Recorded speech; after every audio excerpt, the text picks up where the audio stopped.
बन जाते हैं हीज़। तो हमें कैसे पता चलेगा? एक टिप सबसे सिंपल आप याद कर लीजिए कि जब भी ही हैज़ आएगा, हैज़ हमेशा आता है थर्ड फॉर्म ऑफ वर्ब के पीछे।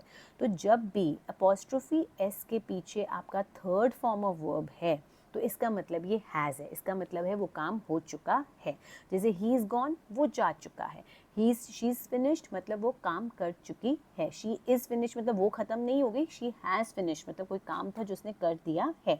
इट्स रेन्ड मतलब बारिश हो चुकी है। तो जब भी आपका थर्ड फॉर्म ऑफ वर्ब आ जाए तो समझो वो हैज़ है, ठीक है।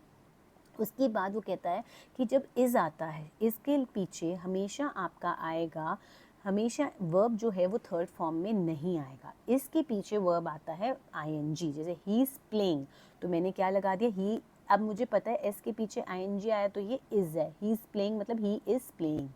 फिर इसके पीछे एडजेक्टिव आया, विशेषण आया, तो इसका मतलब ये भी इज़ है। ही इज़ हैप्पी मतलब ही इज़ हैप्पी। इसके पीछे अगर आ जाए संज्ञा यानी नेम, प्लेस, एनिमल, थिंग। अब मैंने यहाँ पे पर्सन लगा दिया, पर्सन, प्लेस, एनिमल, थिंग संज्ञा होती है। तो ही इज़ माई ब्रदर मतलब obviously he is my brother होगा, तो ये हैज़ नहीं है क्योंकि इसके पीछे कहीं पे भी थर्ड फॉर्म ऑफ वर्ब नहीं है। ही इज़ एट स्कूल मतलब वो स्कूल पे है, तो ये भी आपकी संज्ञा आ गई। तो अगर आपके ही इज़ अपॉस्ट्रोफी एस के पीछे वर्ब फर्स्ट फॉर्म आईएनजी आए, विशेषण आए, या पर्सन, प्लेस, थिंग आए, मतलब वो ही इज़ हो जाता है ही इज़।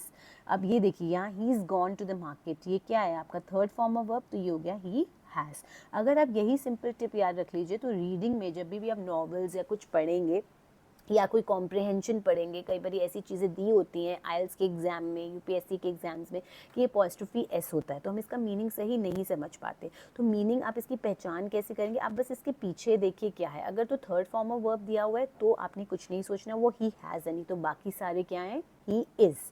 क्लियर हो गया? या शी इज़ या इट इज़, कुछ भी आ सकता है, ठीक है। आई होप आपको ये कॉन्ट्रैक्शन, ये वाली कॉन्ट्रैक्शन क्लियर हो गई हो। अगर आप कोई और टॉपिक कवर करना चाहते हैं तो प्लीज़ कमेंट बॉक्स में लिखिए, और अगर वीडियो पसंद आई हो तो please like, subscribe and share ज़रूर करिए। Thank you.